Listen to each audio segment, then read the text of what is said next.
E aí pessoal, tudo jóia? Tudo tranquilex? Mais um vídeo para o canal. E hoje nós vamos tratar de um assunto que aparentemente passa despercebido, que é a observação do nosso cotidiano. Esse cotidiano aí que vocês estão vendo, né?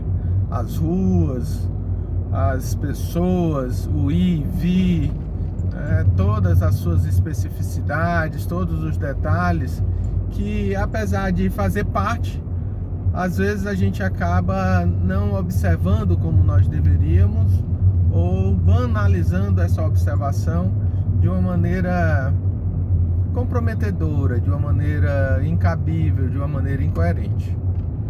E aí, como é que eu gostaria de começar? Todos nós somos grandes seres sensitivos, como no vídeo passado eu enfatizei, e através dos nossos sentidos nós começamos a ter esse contato informacional que pode gerar perspectivas, percepções e gerar conhecimento para cada um de nós. Então, o que nós estamos vendo aqui, esse final de tarde, esse pôr do sol bonito por trás dessas nuvens, são cenas que aparentemente são normais. O que é que tem de anormal disso, né? Mas, de uma forma ou de outra, alguns detalhes precisam ser observados de uma maneira mais reflexiva, de uma maneira mais meticulosa, mais inteligente, procurando entender os porquês sims e os porquês não que tem por trás disso tudo. Por exemplo, estamos vendo carros, ônibus, motos, estamos vendo um trânsito que começa a congestionar porque a gente está em final de tarde. O que é que isso quer dizer? O que é que isso pode nos balizar? E aí, quando meticulosamente a gente começa a correr atrás dos porquês sims e dos porquês não, nós vamos procurando tirar algumas conclusões que às vezes é em senso comum, mas através do senso comum a gente pode aprimorar e aprofundar um pouquinho mais, procurando construir uma crítica, ou seja, um senso crítico também por trás disso tudo. Então, se nós pelo menos ficarmos atentos de uma maneira muito mais minuciosa, de uma maneira muito mais meticulosa a essas cenas do cotidiano, algumas coisas que naturalmente nos pareciam normais podem começar a, chamando a atenção, nos colocar diante de reflexões que possam ser um pouco mais sérias, um pouco mais cabíveis. Principalmente, pessoal, porque dentro de uma realidade social como é a nossa, que eu venho batendo na tecla, que é bem diversa, que é bem desigual, que é bem injusta, algumas questões, se forem banalizadas ou se forem naturalizadas, podem acabar acobertando, né, verdadeiros porquês que estão por trás. Então, como é que eu poderia sugerir? Estou indo para o trabalho, estou dentro do meu transporte, né? Estou pensando em tudo que eu ainda tenho que fazer hoje. Mas diante de mim tem carros, tem um sinal fechado, tem pessoas nas esquinas, né? Tem carros manobrando, tem motos, né? Tem ambulantes. Toda essa composição, todo esse mosaico, toda essa rede de inter-relações, ela funciona dentro de uma mecânica, dentro de uma lógica que de uma forma ou de outra é regida por algumas leis, algumas normas, alguns costumes. E isso acontece para quê? Para que minimamente, né, a convivência dentro dessa sociedade ou na sociedade na qual nós estamos inseridos possa acontecer sem tanto ou mais conflito do que porventura já acontece. E aí, quando a gente começa a observar de uma maneira mais minuciosa, a gente vai atentando para alguns detalhes a mais que podem nos indicar. Por exemplo, né? quantidade de motos que tem circulando no nosso trânsito, né? Hoje já se sabe que na grande maioria das cidades o maior veículo automotivo que circula é a moto. O que quer dizer ter mais moto do que carro? Ter mais moto muitas vezes do que deveria se ter. Plácido, é porque as pessoas quiseram comprar moto? Essa seria o fruto da nossa observação? Ou a moto funcionaria como um primeiro veículo automotivo para aquele irmão nosso que conseguiu juntar um dinheirinho a mais, né, para dar uma entrada, para pagar uma prestação, e precisa de maior agilidade no seu ir e vir, fato que muitas vezes o transporte público não dá, né? Então quer dizer, o aumento das motos pode ser isso? O aumento das motos é só isso? Com o aumento das motos, o que é que nós podemos ter? Nós podemos ter mais negócios atrelado à moto enquanto veículo. Nós podemos ter problemas de saúde pública. Vixe, Plácido, ter mais moto pode ter mais problema de saúde pública? E moto é doença? E moto causa doença?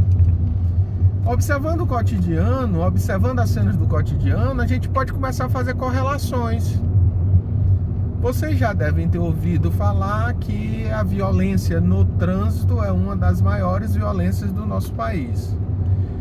A violência na periferia inquestionavelmente nos assola, mas associada à violência das periferias, a violência no trânsito é a segunda, às vezes até, em alguns casos, até a primeira maneira de violência mais registrada em determinados locais, principalmente aonde se tenha um trânsito intenso ou uma população mais densa. E por que eu quis fazer essa associação? Porque muitas vezes os mais envolvidos nos acidentes de trânsito são os motociclistas, quer seja por desrespeito dos veículos maiores, quer seja por imprudência, quer seja por desatenção, quer seja pela má condicionamento das vias urbanas, com buracos, com bueiros abertos.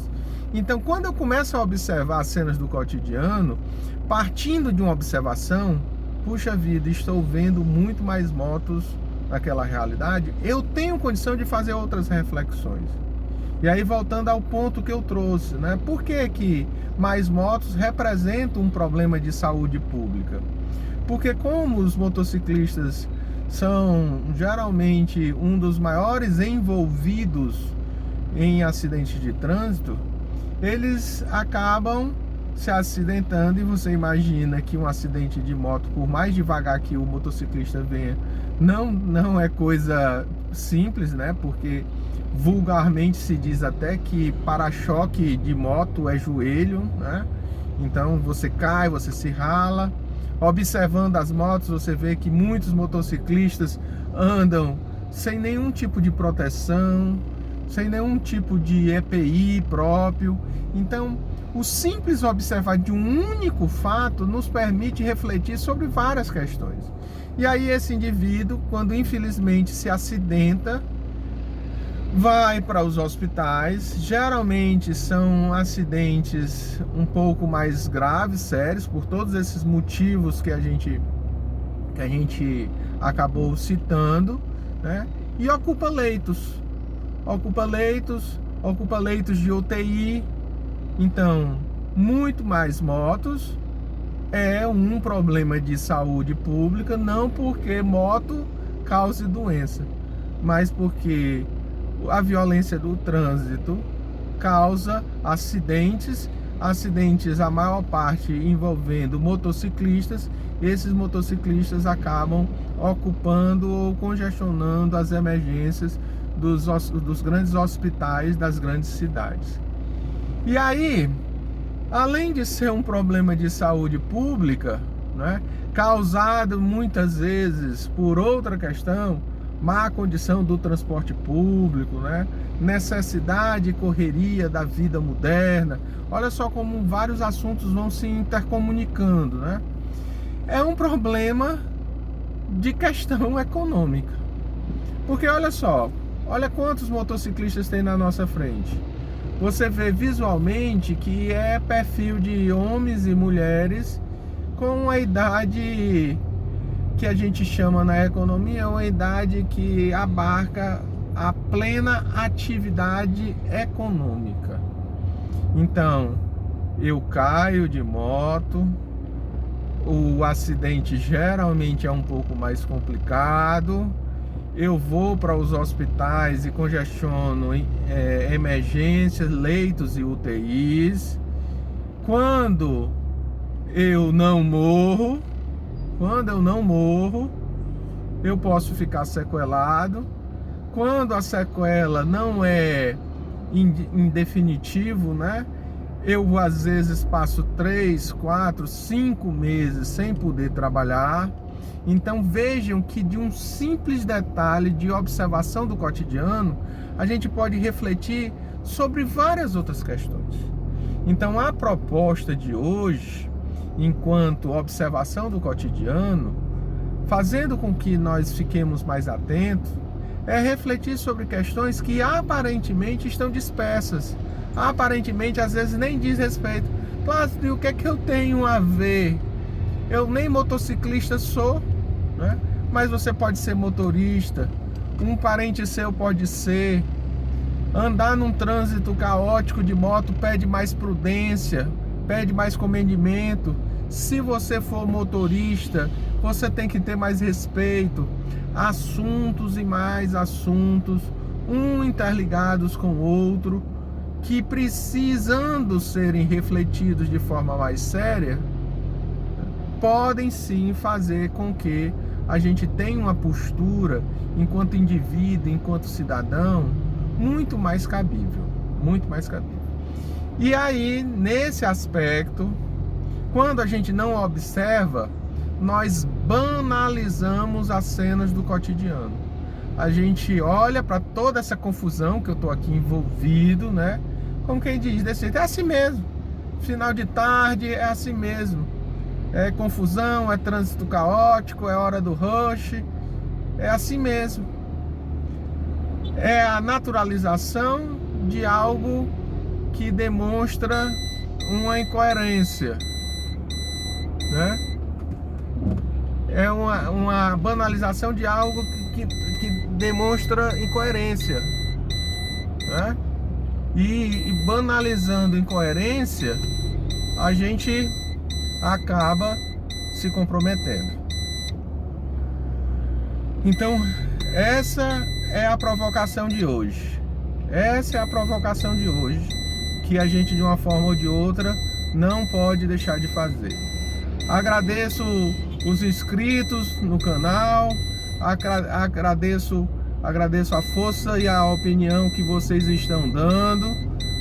O alarme do carro mostrando justamente o caótico, comprometendo, né, todo essa confusão.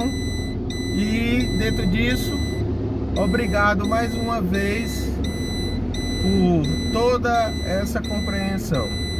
Ficar aí mais um tempinho vendo o trânsito caótico e suas questões que dizem respeito. Olha só, caminhão quebrado na subida de um viaduto, né? Aí você imagina o quanto viver nas grandes cidades, viver nessa confusão, precisa de muita meticulosidade. Abraço fraterno, beijo grande. Espero poder ter ajudado e contribuído. E fiquem com Deus.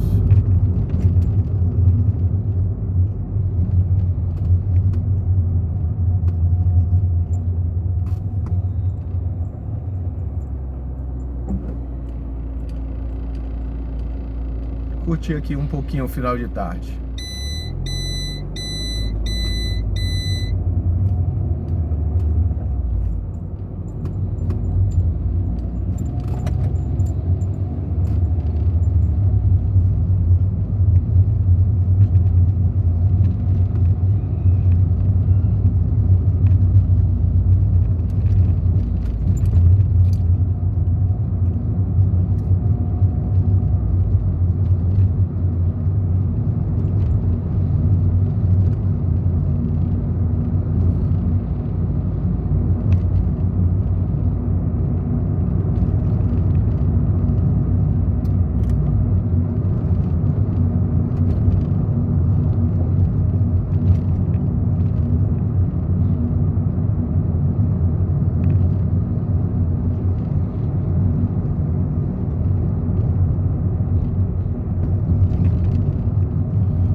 trânsito pode ser observado,